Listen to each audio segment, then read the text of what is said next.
Hello dear students of class 6. I'm here with you today at Amar Ghore Amar School. Welcome to today's English class. Hope you are doing great. Today's class is the continuation from last class. Today we are going to discuss about the second part of lesson 8 from English for Today book. You can see the title of today's lesson on the screen. Lesson 8, Grocery Shopping. So after the discussion of today's class, we will be able to, number 1, use word stress and stress on words in sentences. Number 2, ask and answer questions. Number 3, participate in short dialogues and conversations on familiar topics. And number 4, read and understand text. Now, Imran has gone to the grocery shop with the list. Now listen to and read the dialogue below between Imran and salesman. Salesman asks, "Hello, how can I help you?" Imran replies, "Do you have any beans?" Salesman says, "Yes, we do. How much would you like?" Imran says, "I would like half kg, and I will also need 1 kg of tomatoes, 2 kgs of potatoes, 2 cauliflowers, a dozen of eggs, and some salt." Then salesman again asks, "Do you need oil, sir?" Then Imran says, "Yes, I need a liter of oil." Salesman again asks, "Do you need anything else?" Imran says, "Let me check." He actually looks at the list and then says, "Oh yes, could I have some sugar and milk?" Salesman says, "Sure. How much milk do you want?" Imran answers, "Just 1 liter and 1 kg of sugar, please." Salesman says, "Okay, let me find all the items for you." Imran says, "Thanks. Please put them in a paper or jute bag." Salesman answers, "Sure, we don't use plastic bags here." "Here you go. I have put all the items here." Imran says, "Thank you. How much is the total?" Salesman replies, "The total comes to Taka 535. Imran says, "Here is 550. Salesman says, "Thank you. Here is a change, 15 taka. Have a good day." Then finally Imran says, "Thanks. Bye." Practice B1. Think about the conversations between Imran and salesman. And now answer the following questions. Question A. How many items did Imran buy? What can be the answer? Think about it. Yes, the answer will be Imran bought 9 items from the grocer's shop. Question B. What varieties of vegetables were available in the market? Answer will be 4 varieties of vegetables were available in the market, and they were beans, tomatoes, potatoes, and cauliflowers. Question C. Why do you think Imran asked the salesman to use a paper bag? Write down 1 or 2 reasons. So answer will be, I think Imran asked the salesman to use paper bag because Imran was aware of the negative impact of polybags to the environment. Now question D. Thank you. Here is a change. What does the word change mean here? Answer.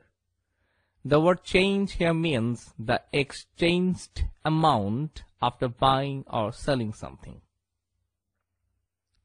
Practice B2. Read the sentences or phrases in the 8 speech bubbles. Put them in the right order, 1 to 8, to write down the conversation in your notebook. So, what you are seeing? The 8 bubbles. I want to buy an ice cream. How much is it? Here you are. Excuse me. Yes, how can I help you? 20 taka. Thank you. Sure. There you go. So, let's start. What can be the serial number 1? Yes, number 1 will be excuse me.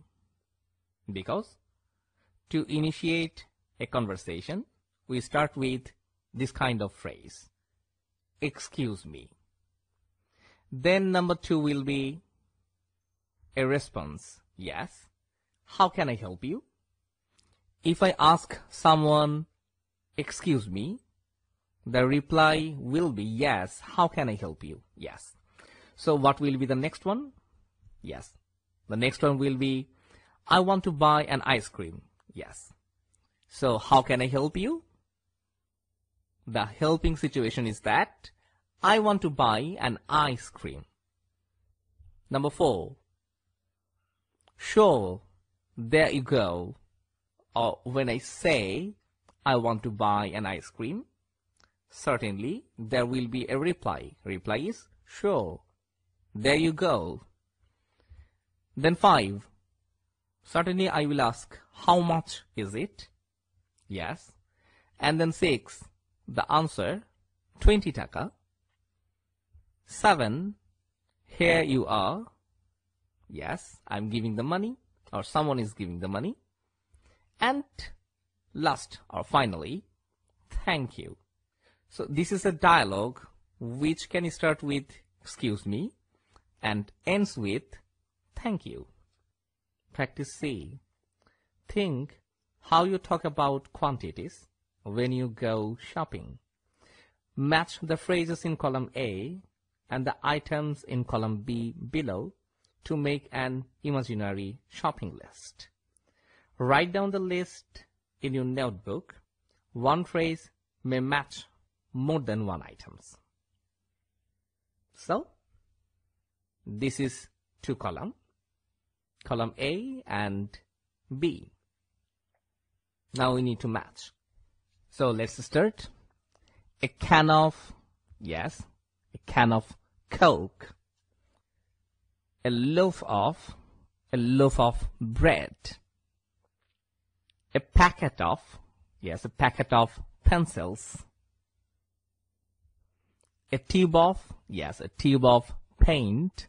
And another will be a tube of, yes, a tube of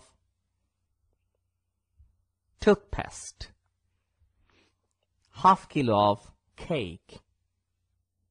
Then a dozen eggs. Then a box of chocolates. Then a roll of poster paper. Then a notebook. Then a jar of honey. And then a sheet of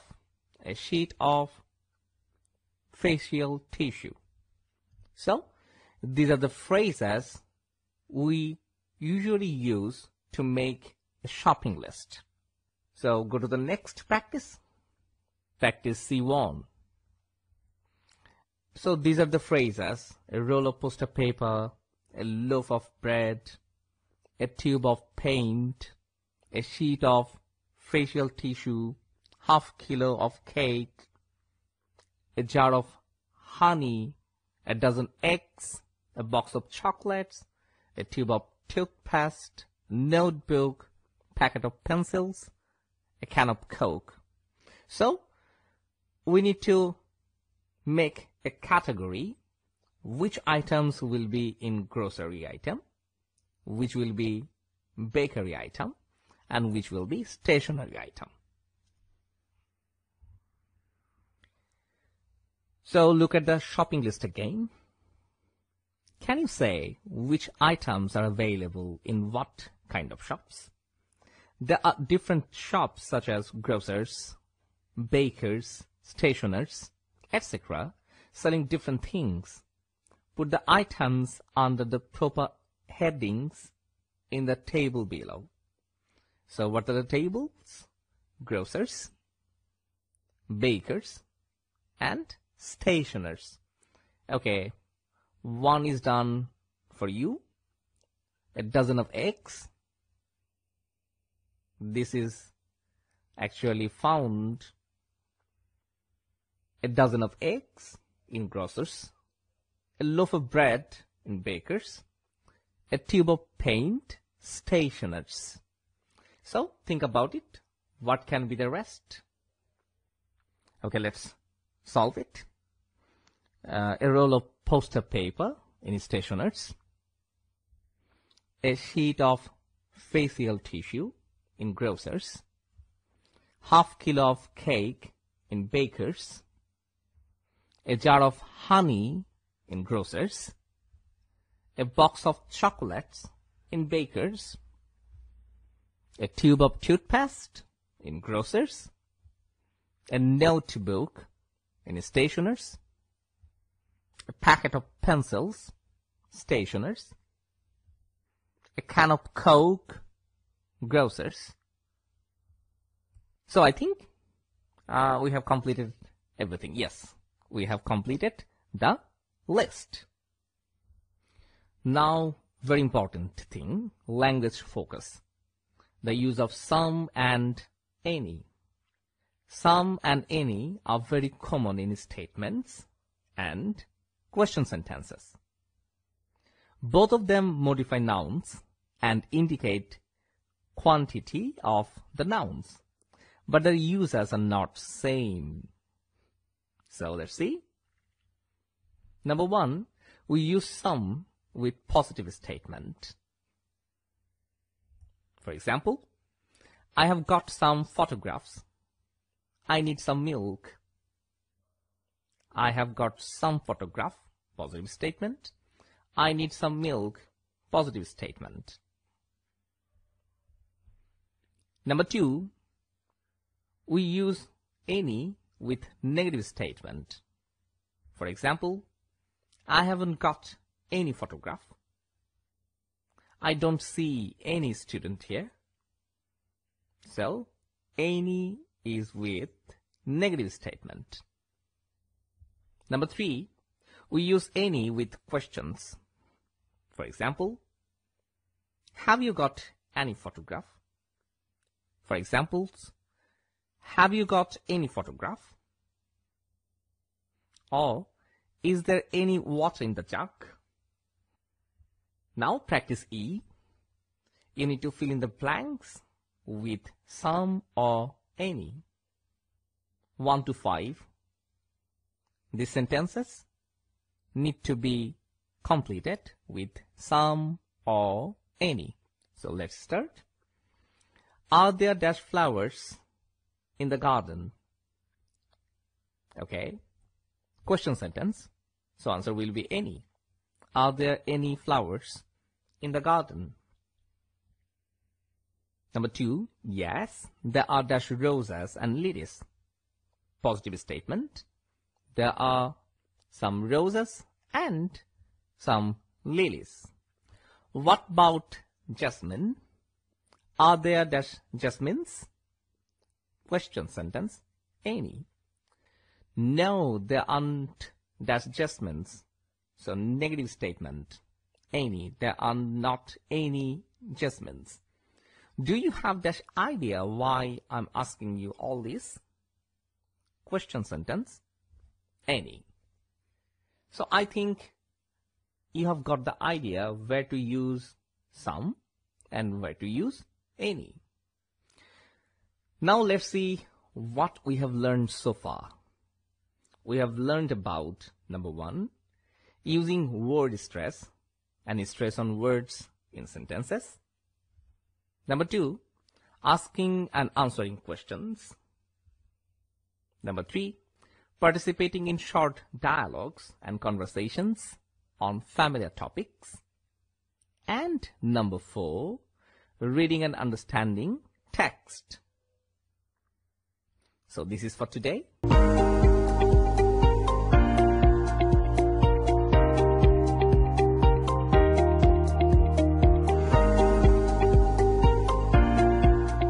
শিক্ষার্থী বন্ধুরা, শুভেচ্ছা রইল। আশা করি ভালো আছো। ঘরে বসে class করতে ভালো লাগছে তো? আশা করি ভালো লাগছে। আজ আমি অষ্টম শ্রেণীর বিজ্ঞান বিষয় নিয়ে তোমাদের সাথে আসছি। আজকের ষষ্ঠ অধ্যায় নিয়ে আমি তোমাদের সাথে কথা বলবো। পূর্বের ক্লাসে আমরা জেনেছি যে পরমাণুর গঠন দেখেছি, পরমাণুর মধ্যে কি কি থাকে, তারা কিভাবে বিন্যস্ত থাকে সেটা আমরা দেখেছি। আজ আমরা দেখব এই পরমাণুর ভিতর ইলেকট্রন বিন্যাস কিভাবে থাকে।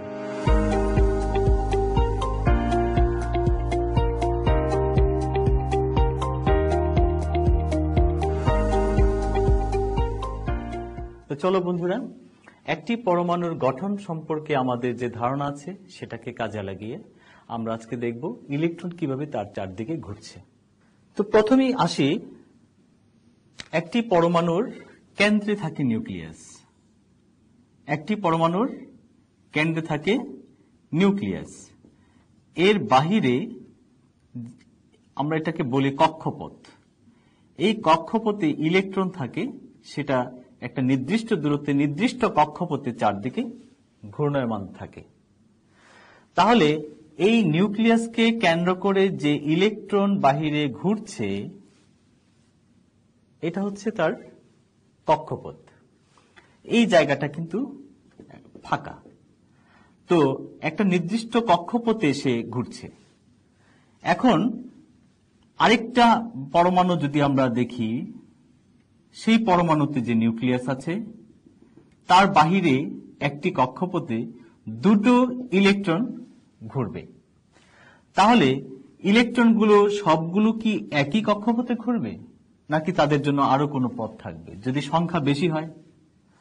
দেখো, এক একটা নিউক্লিয়াসের ভেতরে থাকে হচ্ছে প্রোটন এবং নিউট্রন, সেটা আমরা জানি। আর তার বাহিরে কক্ষপথ থাকে, সেই কক্ষপথে হচ্ছে ইলেকট্রন। এখন ইলেকট্রনের ধারণ ক্ষমতা কয়টা হবে সে এক একটা কক্ষপথে? এখানে একটা দেখতে পাচ্ছি, এখানে দুটো দেখতে পাচ্ছি। তাহলে কি প্রশ্ন জাগে মনে, আরো থাকবে? না। এখানে আরেকটা যদি কক্ষপথ হয়, যদি আরেকটা নিউক্লিয়াস আমরা আরেকটা পরমাণু নিউক্লিয়াস দেখলাম, এবার তার বাহিরে একটা কক্ষপথ দিলাম, এবার আরেকটা কক্ষপথ যদি দেই, তাহলে দেখা যাচ্ছে যে এইখানে দুটো দিলাম, তো এইখানে বাকিটা চলে যাবে। আর আরো যদি ইলেকট্রন থাকে সেগুলো কি এখানেই থাকবে নাকি এখানে যাবে? এটাই হচ্ছে প্রশ্ন। তো লক্ষ্য করো, হাইড্রোজেনের বেলায় একটি যেহেতু ইলেকট্রন, হাইড্রোজেনের বেলায় হাইড্রোজেনের ইলেকট্রন সংখ্যা 1। তাহলে নিশ্চয়ই বুঝতে পারছো এটা হাইড্রোজেনের একটা গঠন। এখন যদি দুটো ইলেকট্রন থাকে, তাহলে এইভাবে একটি কক্ষপথে দুটো ইলেকট্রন আমরা দেখছি। আমরা জানি হিলিয়ামের দুটো ইলেকট্রন থাকে। তো এটা হচ্ছে হিলিয়ামের গঠন, যেখানে দুটো ইলেকট্রন বাহিরে ঘুরছে। এখন প্রশ্ন হচ্ছে, যদি ইলেকট্রন সংখ্যা 2 এর বেশি হয় তাহলে এই শেলে থাকবে নাকি এই শেলে যাবে? বন্ধুরা, এর জন্য একটি সহজ সমাধান আছে, একটা ছোট্ট সূত্র আছে। যদি এটা মনে রাখতে পারো তাহলে খুব সহজেই আমরা সেই ইলেকট্রনগুলোকে কোন শেলে কয়টা করে থাকবে সেটা বুঝতে পারবো। যেমন 2n²। লক্ষ্য করো, এখানে n যদি 1, 2, 3 এগুলো যদি শেল সংখ্যা হয়, অর্থাৎ কক্ষপথের সংখ্যা হয়, তাহলে এই কক্ষপথের সংখ্যার নাম্বার যদি এখানে বসিয়ে দেখো, তাহলে তুমি পেয়ে যাচ্ছ একটা শেলে সর্বোচ্চ কয়টা ইলেকট্রন থাকতে পারে। যেমন n যদি 1 হয়, n এর মান যদি আমি 1 বসাই, তাহলে 2 into 1 স্কয়ার, রেজাল্ট কত পাবো? 2। তাহলে একটা কক্ষে সর্বোচ্চ দুটো ইলেকট্রন থাকতে পারে। এখানে একটা ছিল হাইড্রোজেনের, সুতরাং একটাই থাকলো, আর একটা ফাঁকা। আর যদি দুটো ইলেকট্রন থাকে, যার সে এই প্রথম কক্ষপথে দুটো ইলেকট্রন থাকতে পারবে এবং সেটা নিউক্লিয়াসকে কেন্দ্র করে ঘুরবে। অনুরূপভাবে আমরা যদি এই সূত্রের মধ্যে যদি আমরা n এর মান আমরা যদি 2 বসাই, 2 স্কয়ার, তাহলে কি হবে? শেল সংখ্যা এখানে 2। তো এখানে 2 স্কয়ার সমান কত হলো? 4। 4 আর এখানে 2, 4 দুগুণে 8, অর্থাৎ 8টি। অর্থাৎ এই দ্বিতীয় শেলে সর্বোচ্চ 8টি ইলেকট্রন থাকতে পারে। এখানে তাহলে 1, 2, 3, 4, 5, 6, 7, 8 এভাবে 8টির ধারণ ক্ষমতা আছে। এখন যে মৌলের ইলেকট্রন সংখ্যা কম, তার বেলায় কি হবে? তো 8-এর কম হলে সে এখানেই বসবে। তাহলে আমরা দেখতে পাচ্ছি শেলের সংখ্যা যদি আরো একটু বাড়াই, যদি n এর মান আমরা যদি এবার 3 ধরি, n এর মান যদি এবার 3 ধরি, তাহলে 3 এর স্কয়ার কত হয় বন্ধুরা? 3 3 9, 9 দুগুণে 18। তাহলে দেখা যাচ্ছে যে আরেকটা গঠন যদি আমরা আঁকি, এটা নিউক্লিয়াস, তার বাহিরের শেলে দুটো থাকবে, এর পরের শেলে 8টি থাকবে, এর পরের শেলে থাকবে 18টি।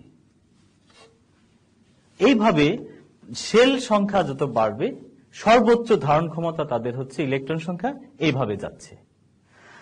তাহলে এবার আমরা বুঝতে পারছি যে একটা শেলে যদি প্রথম শেলে দুটো থাকে, পরের শেলে যদি 8টার কম থাকে, তাহলে সেই ইলেকট্রনগুলো 2 এর বেশি হলেই সে যাবে কোথায়? দ্বিতীয় শেলে।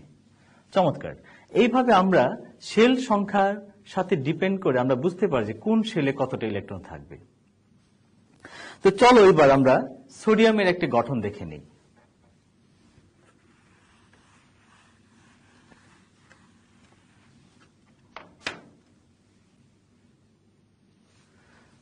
আমরা সোডিয়ামের পারমাণবিক সংখ্যা কত? সোডিয়ামের পারমাণবিক সংখ্যা হচ্ছে 11। তাহলে এর ইলেকট্রন সংখ্যা সমান।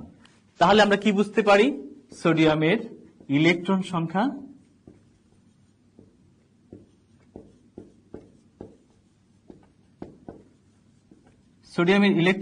হচ্ছে 11টি। এবার বন্ধুরা, এই 11টি ইলেকট্রনকে আমি কিভাবে বিন্যস্ত করব? তো আমরা দেখি যে 11টা ইলেকট্রন সংখ্যা বসানোর জন্য আমার শেল কয়টার প্রয়োজন। তো প্রথমত আমি দেখি এখানে দুটো ইলেকট্রন আছে, এর সর্বোচ্চ ক্ষমতা 2। এর পরের কক্ষপথ হচ্ছে সর্বোচ্চ ক্ষমতা হচ্ছে 8টি। তাহলে এখানে আমি যদি 8টি বসাই, 1, 2, 3, 4, 5, 6, 7, 8, তাহলে লক্ষ্য করি এখানে 8 আর 2 কত হলো? 10। এবার আমার ইলেকট্রন সংখ্যা কত? 11। তাহলে এই 11টা ইলেকট্রন সংখ্যার জন্য আমার কি প্রয়োজন? এই 11টা ইলেকট্রন সংখ্যাকে বসানোর জন্য আমাকে আরেকটা শেলের ব্যবস্থা করতে হবে। দেখি এবার এই শেলের সর্বোচ্চ ধারণ ক্ষমতা ছিল কত? 18। কিন্তু আমি এখানে যদি একটা ইলেকট্রন দেই, তাহলে আমার কয়টা হয়ে গেল? 2, এখানে 8, 8 আর 2 10, আর এখানে 1, 11 হয়ে গেল। তাহলে দেখো সোডিয়ামের ইলেকট্রন বিন্যাসটাকে তো আমাদের এই চিত্রের মাধ্যমে ভালো করে বোঝা যাচ্ছে। এভাবে আমরা কোনো মৌলের ইলেকট্রন সংখ্যা কয়টা, অর্থাৎ পারমাণবিক সংখ্যা যদি জানতে পারি, তার ইলেকট্রন সংখ্যা আমরা জানতে পারি। সেই ইলেকট্রন সংখ্যাগুলোকে আমরা এইভাবে শেলে বসাতে পারছি, অর্থাৎ তার গঠনটা হচ্ছে এরকম। তাহলে আমরা আজকে কি শিখলাম এখান থেকে? যে 2n²। এখানে যদি আমি কক্ষপথের নাম্বারটাকে যদি আমি ইন্ডিকেট করি, তাহলে এই কক্ষপথের নাম্বারকে আমি এইখানে বসিয়ে সর্বোচ্চ ইলেকট্রন সংখ্যা ধারণ ক্ষমতা আমরা বের করতে পারছি।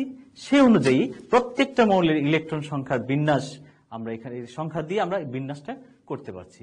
এইভাবে একটা ছবি আমরা আঁকতে পারছি। বন্ধুরা, আমরা আরেকটি মৌলের গঠন দেখি। মনে করি সোডিয়ামের পরিবর্তে আমরা এবার যদি অক্সিজেন দেখি,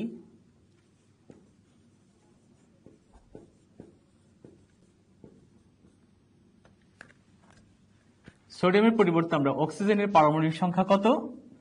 অক্সিজেনের পারমাণবিক সংখ্যা হচ্ছে 8।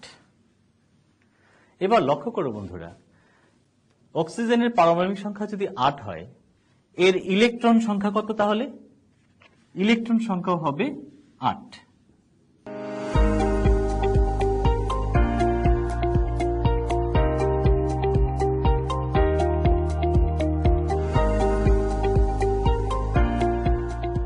এবার ইলেকট্রন সংখ্যা 8 পেয়ে গেলাম। এখন চিন্তা করো তো, এর জন্য কয়টি কক্ষপথ হলেই আমার চলছে? এই বিন্যাসটা আঁকার জন্য আমার কক্ষপথ কয়টার প্রয়োজন? আমরা জানি ইলেকট্রনগুলো নিউক্লিয়াসকে কেন্দ্র করে চারদিকে ঘূর্ণায়মান থাকে, মাঝখানে জায়গাটা ফাঁকা ফাঁকা। এবার চিন্তা করো, একটা জায়গাকে কেন্দ্র করে যখন তার চারদিকে ইলেকট্রনগুলো ঘুরবে, সেই ইলেকট্রন ঘুরবে, সেখানে প্রথম একটা শেল বলা হচ্ছে বা কক্ষপথ বলা হচ্ছে ঘোরার জন্য। তোমরা সৌরজগতের কথা চিন্তা করো, সূর্যকে কেন্দ্র করে যে গ্রহগুলো ঘুরছে, বুধ, শুক্র, পৃথিবী, মঙ্গল, এক একটা কক্ষপথে ঘুরছে একটা একটা করে। কিন্তু আমাদের এখানে একটা কক্ষপথে ঘুরছে কয়টা? দুটো। দ্বিতীয় কক্ষপথে কয়টা ঘুরছে? সর্বোচ্চ ধারণ ক্ষমতা আমরা কত বলেছিলাম? সর্বোচ্চ ধারণ ক্ষমতা আমরা বলেছিলাম 8টি। তৃতীয় কক্ষপথে কয়টা ঘুরবে? আমরা বলেছিলাম 18টি। এইভাবে প্রথম শেলে যদি বা প্রথম কক্ষপথে দুটো ঘুরবে, পরের কক্ষপথে 8টি ঘোরার ক্ষমতা থাকে, তারপরের কক্ষপথে আমরা দেখব 18টি। তাহলে দেখা যাচ্ছে যে একটা ইলেকট্রনে যদি এভাবে বিন্যস্ত থাকতে পারে, কিন্তু আমার এখানে আছে অক্সিজেন, এর পারমাণবিক সংখ্যা 8। সুতরাং আমরা কি জানি? প্রোটন সংখ্যা 8। তো প্রোটন সংখ্যা যদি 8 হয়, ইলেকট্রন সংখ্যা প্রোটন সংখ্যার সমান। তাহলে ইলেকট্রন সংখ্যা পেয়ে গেছি এখানে 8। এই 8টা ইলেকট্রন সংখ্যা আমরা কিভাবে বিন্যস্ত করব? দেখো, প্রথম কক্ষপথে আমরা যদি চিন্তা করি, এটাকে নিউক্লিয়াস চিন্তা করছি, এর বাহিরে দিচ্ছি আমরা দুটো। আমার 8টা ইলেকট্রন থেকে দুটো চলে গেল, রইল কত? 6। আমার দ্বিতীয় কক্ষপথের প্রয়োজন হবে না? হ্যাঁ, আমার এখন একটি দ্বিতীয় কক্ষপথের প্রয়োজন হচ্ছে, কারণ এই কক্ষে আর ধারণ ক্ষমতা নেই। তো দ্বিতীয় কক্ষপথ সর্বোচ্চ কয়টা থাকতে পারে? দ্বিতীয় কক্ষপথে সর্বোচ্চ 8টি থাকতে পারে। তো এখানে 8টি ইলেকট্রন যদি থাকতে পারে, আমার আছে কয়টি? আমার অবশিষ্ট হচ্ছে এখানে 6টি। তো আমি এখানে 1 2 3 4 5 6, তাহলে 6টি ইলেকট্রনকে এখানে বসিয়ে দিলাম। তাহলে 6 আর 2 কত হলো বন্ধুরা? 8। তাহলে ইলেকট্রন সংখ্যা আমি 8টি বিন্যস্ত করে ফেললাম ইজিলি। আমরা আজকে এই আলোচনা থেকে কি কি শিখতে পারলাম? একটি পরমাণুর কক্ষপথ কিভাবে থাকে দেখলাম, প্রত্যেকটা কক্ষপথে কয়টি করে ইলেকট্রন থাকে দেখলাম, সর্বোচ্চ কয়টি থাকতে পারে, আর এর জন্য একটা সাধারণ সূত্র মনে আছে তো, 2n²। এখানে n হচ্ছে কি? n হচ্ছে আমাদের কক্ষপথের নাম্বার, যে কোন কক্ষপথে কয়টা বসাবো ইলেকট্রন।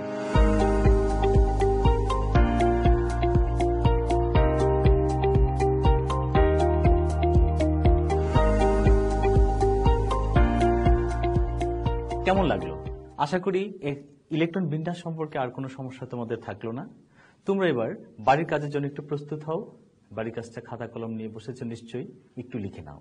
তো আজকের বাড়ির কাজটি হচ্ছে ম্যাগনেসিয়াম এবং ক্লোরিন, এই দুটোর ইলেকট্রন বিন্যাস তোমরা খাতায় এঁকে তোমার শিক্ষকের সাথে যোগাযোগ করার চেষ্টা করবে পরে যখন স্কুল খুলবে। তুমি ইলেকট্রন বিন্যাস করতে পারছো কিনা সেটা যাচাই করো। তোমার বইয়ের আছে এই ইলেকট্রন বিন্যাসের সংখ্যাও জানা আছে, তুমি সেটা দেখে ইলেকট্রন বিন্যাস করতে পারছো।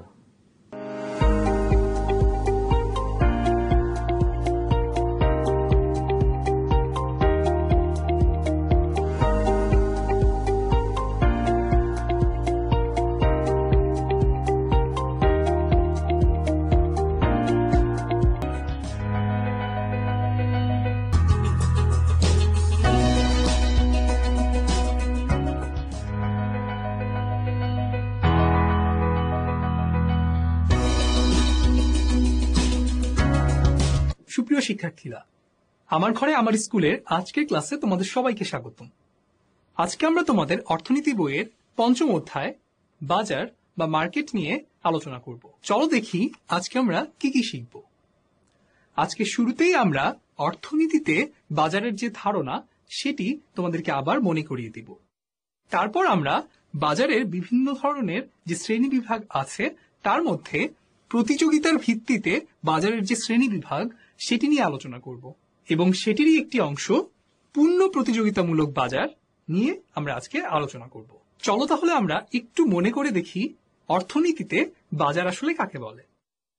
আমরা সাধারণভাবে হয়তো এরকম কাঁচা বাজারকে বাজার বলি, আবার এরকম শপিং মলকে মার্কেট বলি। কিন্তু অর্থনীতিতে কি বাজার এবং মার্কেট আসলে এগুলোকে বোঝায়?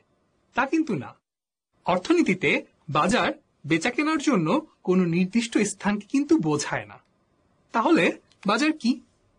বাজার হচ্ছে একটি প্রক্রিয়া। তোমরা আবার মনে করো, বাজার কোনো স্থান নয়, বরং বাজার একটি প্রক্রিয়া। অর্থনীতিতে বাজার কোনো স্থান নয়, বরং বাজার একটি প্রক্রিয়া। কি প্রক্রিয়া বা কেমন প্রক্রিয়া? চলো দেখি। বাজার হচ্ছে যেখানে ক্রেতা তার চাহিদার ভিত্তিতে বিক্রেতার কাছ থেকে কোনো দ্রব্য বা সেবা কোনো একটা দামের বিনিময়ে কিনে নেয়। লক্ষ্য করো, ক্রেতা কিন্তু আগে থেকেই ছিল এবং তার চাহিদাও আগে থেকে ছিল, বিক্রেতাও আগে থেকে ছিল এবং তার কাছে তার দ্রব্য বা সেবা ছিল। কিন্তু বাজারে আসলে কি ঘটছে? বাজারে ক্রেতা এবং বিক্রেতা দর কষাকষির মাধ্যমে দাম নির্ধারণ করছে, যেই দামে সেই দ্রব্য বা সেবা বিনিময় হবে।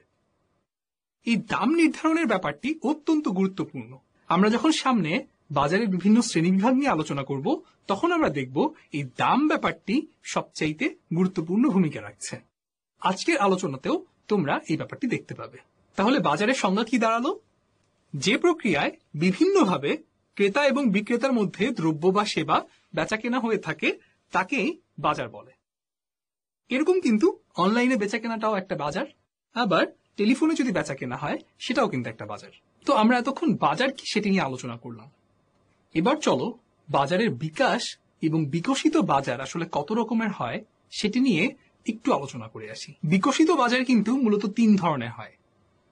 এই চ্যাপ্টারের ঠিক আগের আলোচনায় কিন্তু ছিল সময়ের প্রেক্ষিতে বাজারের প্রকারভেদ এবং পরিধি বা অঞ্চলের প্রেক্ষিতে বাজারের প্রকারভেদ। আর আজকে আমরা যে তৃতীয় ধরন সেটি হচ্ছে প্রতিযোগিতার ভিত্তিতে বাজার, সেটি নিয়ে আলোচনা করব। এই যে বাজার কাঠামো নিয়ে আমরা আলোচনা করছি, এর মধ্যে এই যে সময়ের প্রেক্ষিতে এবং অঞ্চলের প্রেক্ষিতে আলোচনা করলাম, এই সবগুলোর মধ্যে কিন্তু প্রতিযোগিতার ভিত্তিতে যে বিশ্লেষণ সেটি অর্থনীতিতে সবচাইতে গুরুত্বপূর্ণ আলোচনা। তাই এটিতেই সবচেয়ে বেশি মনোযোগ দিবে তোমরা। যখন সময়ের প্রেক্ষিতে বাজারের প্রকারভেদ নিয়ে আলোচনা করেছি, তোমাদের জন্য কিন্তু বুঝতে সেটা একদমই সহজ ছিল। অর্থাৎ সময়ের পরিমাণ যেটাতে যত বেশি বা কম সেটার ভিত্তিতে। আবার একইভাবে অঞ্চলের ভিত্তিতে যখন প্রকারভেদ আলোচনা করা হয়েছে, তখনও কিন্তু আমরা দেখেছি যে শুধু অঞ্চলের পরিমাণ বাড়ছে বা কমছে তার ভিত্তিতেই শ্রেণী বিভাগটা হয়ে গেছে।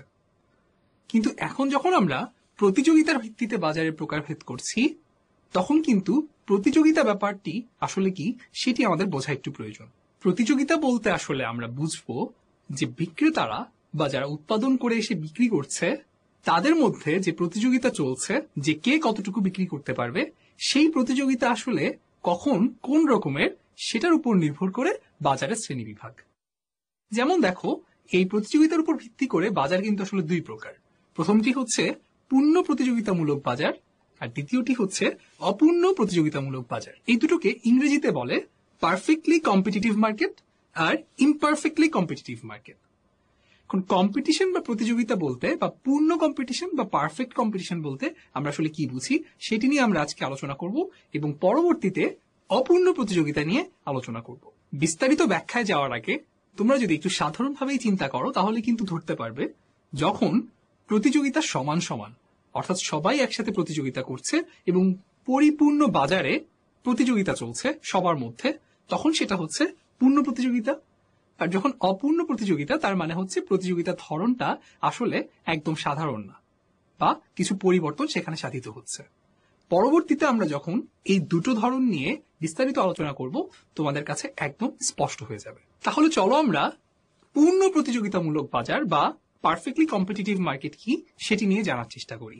যে বাজার ব্যবস্থায় অসংখ্য ক্রেতা বিক্রেতা সমজাতীয় দ্রব্য বেচা কেনা করেন তাকেই পূর্ণ প্রতিযোগিতামূলক বাজার বলা হয়। সমজাতীয় দ্রব্য বলতে আসলে এখানে কি বোঝানো হচ্ছে?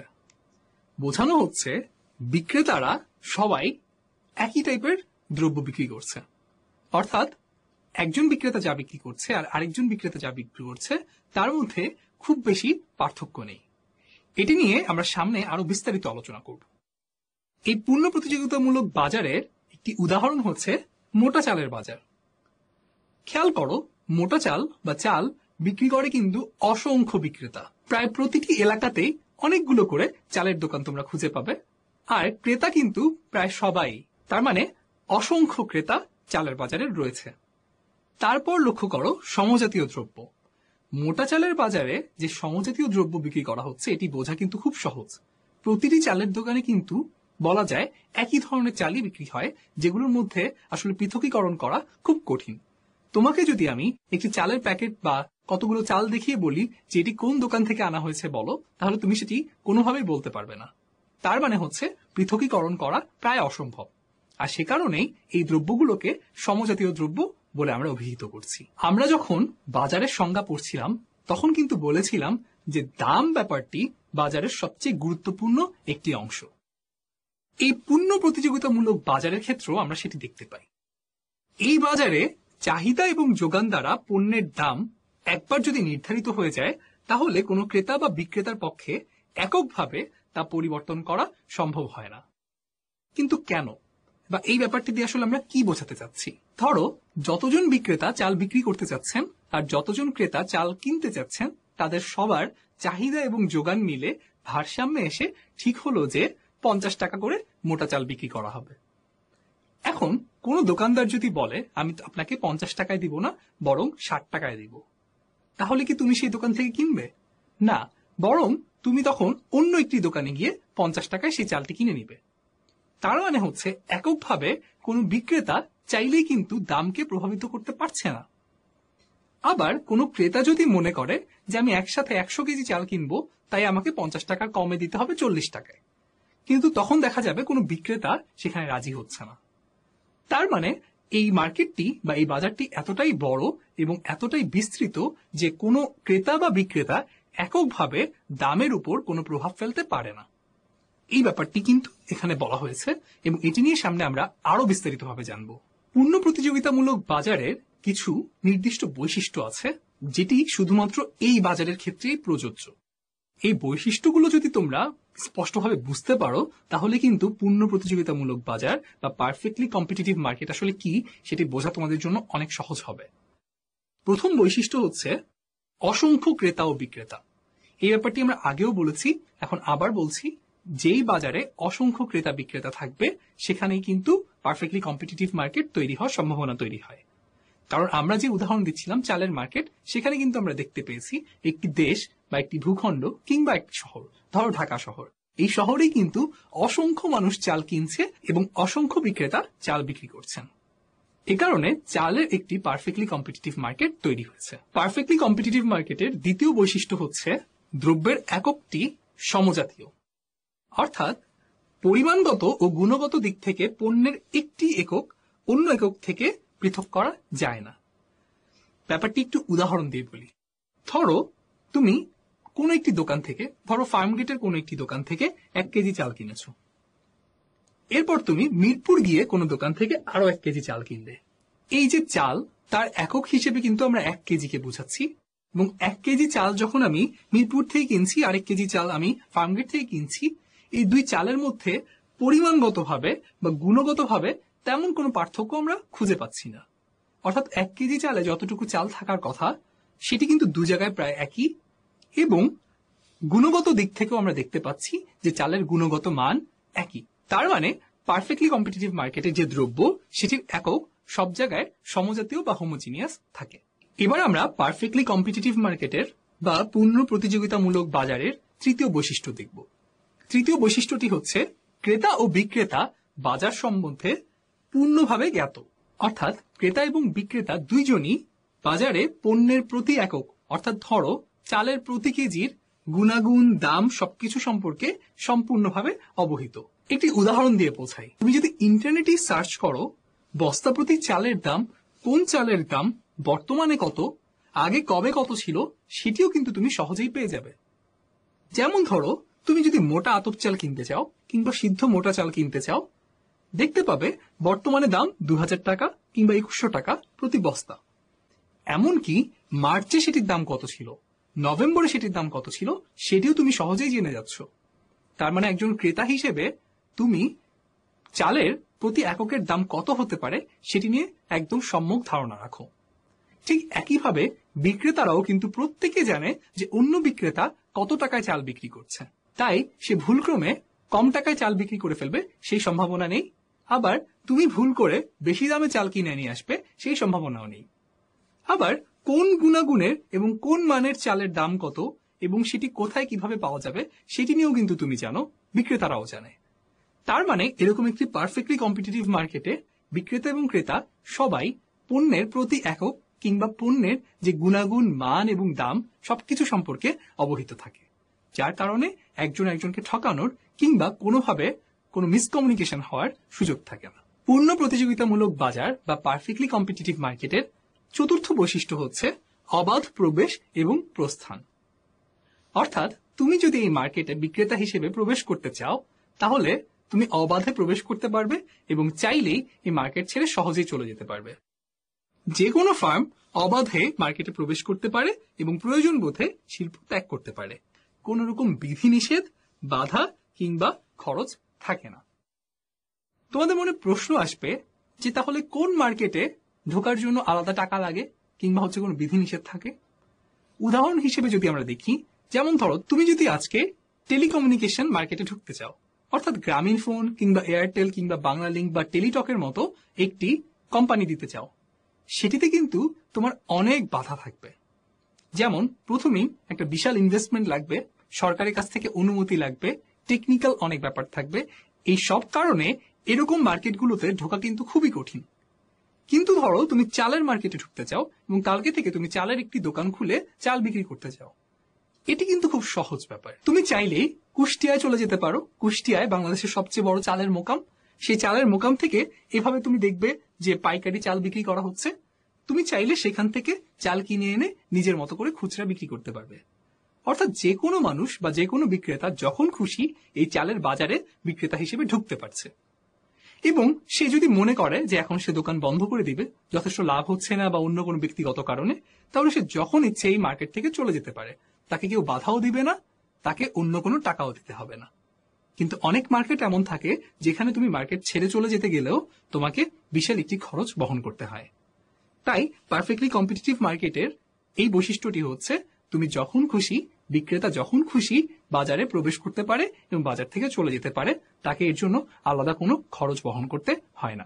পারফেক্টলি কম্পিটিটিভ মার্কেটের পঞ্চম বৈশিষ্ট্য হচ্ছে বাহ্যিক কোনো প্রভাব থাকে না। অর্থাৎ বাজারে উৎপাদন, দাম নির্ধারণ ইত্যাদি ক্ষেত্রে কর আরোপ, ভর্তুকি প্রদান, রেশনিং ইত্যাদির মাধ্যমে সরকার কোনো প্রভাব সৃষ্টি করে না। কারণ সরকার চাইলেই কর আরোপ করে কোন একটি পণ্যের দাম বাড়িয়ে দিতে পারে, কিংবা ভর্তুকি আরোপ করে বা ভর্তুকি প্রদান করে সেই পণ্যের দাম কমিয়ে দিতে পারে, কিংবা রেশনিং এর মাধ্যমে তুমি আসলে কতটুকু পণ্য বিক্রি করতে পারবে বা কিনতে পারবে সেটি সে নির্দিষ্ট করে দিতে পারে। কিন্তু পারফেক্টলি কম্পিটিটিভ মার্কেটে সরকার সেই কাজটি করে না। পারফেক্টলি কম্পিটিটিভ মার্কেটের ষষ্ঠ বৈশিষ্ট্য হচ্ছে উপকরণের পূর্ণ গতিশীলতা। এটিতে কি বোঝানো হচ্ছে? পূর্ণ প্রতিযোগিতার বাজারে শ্রম উপকরণ সহ অন্যান্য উপকরণ বিচরণে কোনো বাধা না থাকায় দাম সর্বত্র সমান থাকে। উদাহরণ দিয়ে বলি, ধরো তুমি মোকাম থেকে চাল না কিনে সিদ্ধান্ত নিলে চাল উৎপাদন করবে নিজে চাষ করে। চাল উৎপাদনের জন্য তোমার কি কি উপকরণ প্রয়োজন? প্রথমত ধরো তোমার সার প্রয়োজন। বাংলাদেশের যে কোনো জায়গায় তুমি চাইলেই সার কিনতে পারবে, অর্থাৎ সার উপকরণ একটি যেটির একটি অবাধ বিচরণ সব জায়গায় আছে। দ্বিতীয়ত ধরো তোমার কীটনাশক প্রয়োজন। তুমি চাইলেই কীটনাশক যে কোনো জায়গা থেকে কিনতে পারবে। তোমার সেচ দেওয়া প্রয়োজন। এই সেচও তুমি বাংলাদেশের যে কোনো জায়গায় পেতে পারো। আর বলা হচ্ছিল কিন্তু যে শ্রম সহ অন্যান্য উপকরণ, অর্থাৎ তোমার এই চাষাবাদের জন্য কিন্তু শ্রমিক বা কৃষক প্রয়োজন হবে, সেটাও কিন্তু তুমি সব জায়গায় পেতে পারো। আর এ কারণেই বিভিন্ন এলাকায় যখন সব রকম উপকরণ সহজেই পাওয়া যাচ্ছে, তখন কিন্তু উৎপাদন করা এবং বিক্রি করা সহজ হয়ে যাচ্ছে, ফলে সব জায়গায় দাম সমান থাকছে। পূর্ণ প্রতিযোগিতামূলক বাজারের সর্বশেষ যে বৈশিষ্ট্য এবং অন্যতম গুরুত্বপূর্ণ বৈশিষ্ট্য সেটি হচ্ছে এখানে বিক্রেতা সবসময় মুনাফা সর্বোচ্চকরণের প্রচেষ্টা করতে থাকে। কিন্তু ফার্ম যখন প্রদত্ত দামে মুনাফা সর্বাধিক করতে চায়, সেটি সে শর্ট টার্মে বা স্বল্প মেয়াদে পারলেও দীর্ঘমেয়াদে স্বাভাবিক মুনাফা অর্জন করে। এই সংজ্ঞাটির মধ্যে সবচেয়ে গুরুত্বপূর্ণ অংশ হচ্ছে স্বাভাবিক মুনাফা। চলো আমরা স্বাভাবিক মুনাফা বা নরমাল প্রফিট কি সেটি ছোট্ট করে বুঝে নেই। স্বাভাবিক মুনাফা হচ্ছে মোট আয় এবং মোট ব্যয় যখন সমান হয়। আমি জানি বুঝতে এটি একটু কষ্ট হচ্ছে। আরো একটু দেখো, মোট ব্যয়ে উদ্যোক্তার পরিশ্রম ও আয়ে পারিশ্রমিক অন্তর্ভুক্ত করে স্বাভাবিক মুনাফা হিসাব করা হয়। একটি উদাহরণ দিয়ে যদি বোঝাই তাহলে তোমাদের জন্য বুঝতে সুবিধা হবে। মনে করো তোমার চাল উৎপাদনের একটি ফার্ম আছে, যেখানে প্রতি বছর তোমার মোট আয় 1 লক্ষ টাকা আর মোট ব্যয় শ্রমিক, বীজ, সার, কীটনাশক অন্যান্য সবকিছু মিলে 80,000 টাকা। তাহলে তোমার কি ধারণা, এখানে মোট ব্যয় যেহেতু মোট আয়ের চেয়ে কম, তাহলে নিশ্চয়ই তোমার মুনাফা হচ্ছে। সাধারণ দৃষ্টিকোণ থেকে এটি সত্যি হলেও অর্থনীতির ভাষায় এটি কিন্তু সত্যি না। কারণ তুমি মোট ব্যয়ের মধ্যে তুমি যে পরিশ্রম করছো উদ্যোক্তা হিসেবে সেটি কিন্তু ধরছো না। তুমি যদি এই চাষাবাদ না করে অন্য কোনো কাজ করতে, তখন তুমি যেই টাকা আয় করতে সেই টাকাটি তুমি কিন্তু এখন আর আয় করতে পারছো না। তার মানে সেই আয়টুকু যেটি তুমি এখন পারছো না আয় করতে, সেটিও কিন্তু ব্যয়ের মধ্যে ধরতে হবে। আর অর্থনীতিতে সবসময় মোট ব্যয় অন্য সব ব্যয়ের পাশাপাশি উদ্যোক্তার যে পরিশ্রম সেটির ব্যয়কে যোগ করেই ধরা হয়। তার মানে মোট ব্যয়ের মধ্যে তুমি উদ্যোক্তা হিসেবে যে পরিশ্রম করেছো সেটির ব্যয় ধরো, তারপর যদি মোট ব্যয় আর মোট আয় সমান হয়, তাহলেই কেবলমাত্র সাধারণ মুনাফা বা স্বাভাবিক মুনাফা হচ্ছে। অর্থাৎ উদ্যোক্তা হিসেবে তোমার ব্যয় যদি বা তোমার পারিশ্রমিক যদি 20,000 টাকা হয়, 80,000-এর সাথে সেই 20,000 টাকা যোগ করলে মোট ব্যয় হবে 1 লক্ষ টাকা। আর তখন মোট আয় এবং মোট ব্যয় সমান হবে, এবং মোট আয় এবং মোট ব্যয় সেই সমান হওয়াটাকে আমরা বলবো স্বাভাবিক মুনাফা বা নরমাল প্রফিট। তোমরা যদি স্বাভাবিক মুনাফা কি তা বুঝে থাকো, তাহলে এবার এই সপ্তম বৈশিষ্ট্যটি আমরা আবার পড়ি। দেখো, পূর্ণ প্রতিযোগিতামূলক বাজার বা পারফেক্টলি কম্পিটিটিভ মার্কেটে কিন্তু সব সময় দীর্ঘমেয়াদে স্বাভাবিক মুনাফাই হবে, এর বেশি মুনাফা হবে না। তাহলে প্রিয় শিক্ষার্থীরা, আজকে আমরা শুরুতে বাজারের ধারণা সম্পর্কে জানলাম এবং তারপর প্রতিযোগিতার ভিত্তিতে বাজার কত প্রকার এবং এর মধ্যে পূর্ণ প্রতিযোগিতামূলক বাজার কি এবং তার বৈশিষ্ট্য সম্পর্কে আমরা জানলাম। এই আলোচনার উপর আজকে একটি ছোট্ট বাড়ির কাজ। কালাম সাহেব একজন চাল ব্যবসায়ী। তিনি মোকাম থেকে চাল কিনে এনে খুচরা বাজারে চাল বিক্রি করেন। বাজারে যে দাম নির্ধারিত হয় সে দামেই তাকে চাল বিক্রি করতে হয়। তার এলাকায় তিনি ছাড়াও আরো অনেক চাল বিক্রেতা রয়েছেন। এই উদ্দীপকের আলোকে তোমার জন্য প্রশ্ন, সমজাতীয় দ্রব্য কাকে বলে? দ্বিতীয় প্রশ্ন, স্বাভাবিক মুনাফা বলতে কি বোঝায়? তৃতীয় প্রশ্ন, পূর্ণ প্রতিযোগিতামূলক বাজারে পণ্যের দাম ক্রেতা বা বিক্রেতা এককভাবে প্রভাবিত করতে পারে না। উদ্দীপকের আলোকে ব্যাখ্যা করো। আর চতুর্থ প্রশ্ন, পূর্ণ প্রতিযোগিতামূলক বাজারের নিজস্ব কিছু বৈশিষ্ট্য রয়েছে, উদাহরণ সহ আলোচনা করো। তোমরা বাড়ির কাজটি অবশ্যই বাসায় অনুশীলন করবে এবং স্কুল খুললে তোমাদের বিষয় শিক্ষককে বাড়ির কাজটি দেখাবে, তিনি এটি মূল্যায়ন করবেন। আশা করি আজকের ক্লাসটি তোমরা বুঝতে পেরেছো। আজ এই পর্যন্তই। তোমরা সবাই ভালো থাকো, সুস্থ থাকো।